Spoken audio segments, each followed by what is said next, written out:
Hai, Assalamualaikum. Bersama saya Hanan Buhari di dalam channel Abu Muaz. Pastikan telus, tulus dan transparent.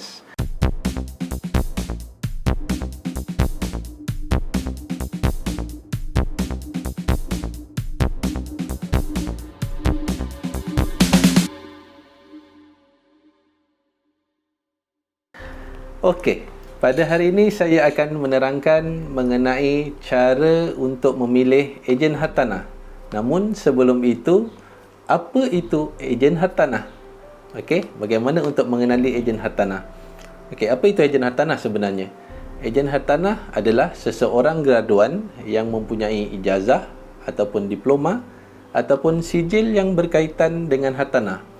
Kemudian mereka akan menjalankan beberapa tugasan dan juga akan ditemu-duga oleh pihak LPPEH sebelum mendapat lesen untuk menjalankan syarikat ataupun perniagaan mengenai ejen hartanah. Okey, apa itu LPPEH? Apa itu LPPEH? Okey, LPPEH adalah lembaga pentaksir, penilaian dan ejen hartanah. Satu lembaga ataupun satu badan kerajaan yang mengendalikan atau memastikan ejen-ejen hartanah dan perunding-perunding hartanah menjalankan perniagaan mereka dengan cara yang telus dan tulus mengikut akta-akta yang berkaitan yang dikeluarkan oleh pihak kerajaan Malaysia. Okey. Ada juga orang yang memanggil perunding hartanah. Apa perbezaan antara ejen hartanah dan perunding hartanah? Okey, perunding hartanah pula adalah orang-orang yang dilantik ataupun yang dilatih oleh ejen hartanah untuk menjalankan aktiviti-aktiviti jual beli ataupun sewaan serta pajakan. Okey, kebiasaannya rakyat Malaysia memanggil perunding hartanah juga sebagai ejen hartanah. Okey, sebenarnya ejen hartanah itu adalah dipanggil principal ataupun owner syarikat, sesuatu syarikat hartanah. Okey. Jadi, bagaimana untuk kita memilih ejen hartanah sebenarnya? Okey, langkah yang pertama adalah apabila anda ingin membeli ataupun menjual rumah, okey, anda boleh bertanya dengan ejen hartanah tersebut. Yang pertama, adakah ejen itu berdaftar? Jika seandainya ejen ataupun perunding hartanah tersebut mengatakan bahawa dia adalah seorang ejen hartanah berdaftar, okey, anda perlu meminta kad pengenalan diri mereka, bukan IC, tapi dipanggil Rentag. Apa itu Rentag? Okey. Rentag adalah seperti ini.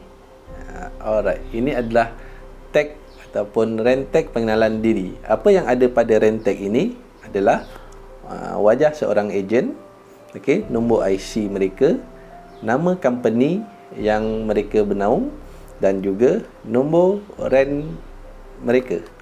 Contoh seperti saya, RAN 39421. Okey, itu adalah nombor saya, nombor badan saya. Alright. Yang kedua, bagaimana untuk kita pastikan bahawa seseorang RAN ataupun seseorang ejen itu merupakan ejen yang benar-benar berdaftar? Seandainya kita risau, seandainya kad ini adalah kad yang palsu, okey, kita boleh melayari laman web LPPEH. Kemudian kita boleh buat carian ataupun buat search di laman web LPPEH tersebut dengan memasukkan nombor RAN yang diberikan oleh ejen tersebut, dan kita boleh pastikan sama ada RAN tersebut adalah seorang RAN yang berdaftar ataupun tidak di bawah LPPEH. Kenapa wujudnya ejen hartanah berdaftar dan LPPEH di Malaysia ini, dan apa sejarahnya? Okey, tujuan diwujudkan satu tugasan ataupun satu kerjaya yang dipanggil ejen hartanah berdaftar, dan lembaga pentaksir penilaian ejen hartanah ini diwujudkan adalah bertujuan untuk membendung dan mengawal daripada pihak owner ataupun pihak pembeli daripada berlaku kerugian wang ringgit. Okey, saban tahun kita selalu dengar ramai owner ataupun penjual ataupun pembeli hartanah mengalami kerugian ataupun ditipu oleh orang tengah. orang tengah mengenai pengurusan hartanah mereka. Okey, jadi kerajaan Malaysia mewujudkan LPPEH dan juga ejen hartanah berdaftar ini untuk mengawal situasi ini. Okey, dan apa sejarahnya ejen hartanah berdaftar ini diwujudkan di Malaysia ini? Okey, kalau kita dengar zaman dulu, kita selalu mendengar mengenai ceti haram, kan? Kalau kita dengar ceti haram kan zaman dulu kan, mungkin zaman 80-an, 70-an, kalau tengok dalam cerita P. Ramlee pun ada ejen haram, ada ceti haram. Okey, jadi zaman dulu ceti haram ini mereka memberi pinjaman wang kan. Contoh kalau sekarang mungkin orang panggil along kan. Okey, zaman dulu ceti haram apabila memberi pinjaman wang dan cagaran untuk mereka adalah memberi geran tanah kepada ejen ataupun kepada ceti haram tersebut. Jadi seandainya kita tidak boleh melangsaikan hutang mereka, maka geran itu akan dimiliki oleh ceti haram tersebut dan tanah mangsa akan menjadi hak ataupun menjadi dimiliki oleh ceti haram tu. Jadi dari semasa ke semasa, pada tahun 80-an, 90-an, kerajaan Malaysia melihat perkara ini harus dibendung, maka diwartakan akta mengenai hartanah dan LPPEH diwujudkan, serta kerjaya sebagai ejen hartanah berdaftar juga diwujudkan untuk membendung perkara-perkara tersebut terus berlaku. Siapakah yang melantik ejen hartanah ini? Okey, ejen hartanah boleh dilantik oleh pihak buyer ataupun pembeli dan juga pihak vendor, iaitu penjual. Okey, dalam satu transaksi hanya satu pihak sahaja yang boleh melantik ejen hartanah, ataupun ini bermaksud ejen hartanah boleh mengenakan charge ataupun bayaran ejen fee kepada sebelah pihak sahaja, sama ada penjual ataupun pembeli. Okey, contohnya bagaimana yang dikatakan sebagai pihak penjual? Okey, contohnya anda sebagai seorang penjual ataupun owner sebuah rumah ingin menjual rumah dan anda tak tahu bagaimana cara untuk menjual rumah ataupun memproses cara jual beli rumah. Okey, anda boleh melantik ejen hartanah. Maka dengan itu anda yang melantik ejen hartanah tersebut, dan ejen hartanah tersebut boleh mengenakan ejen fee ataupun professional fee sebagai seorang ejen kepada anda sebagai seorang owner ataupun sebagai seorang vendor.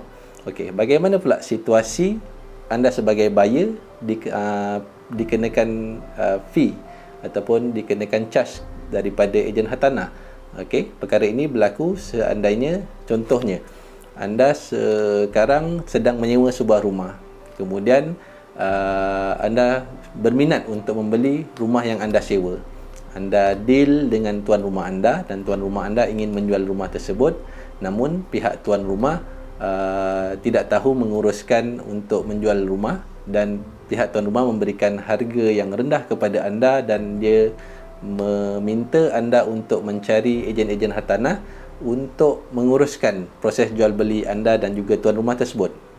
Maka anda sebagai seorang pembeli mencari ejen hartanah, dan ini dikira anda sebagai seorang pembeli melantik ejen hartanah tersebut, dan ejen hartanah tersebut boleh mengenakan charge ataupun fee, professional fee ke atas diri anda sebagai seorang pembeli.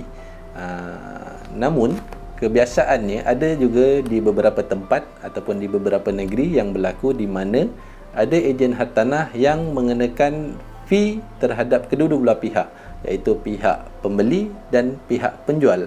Okey, maka ini merupakan satu kesalahan satu kesalahan yang dilakukan oleh seorang ejen hartanah apabila mengenakan fee ataupun ejen fee terhadap kedua-dua belah pihak, pihak penjual dan pihak pembeli.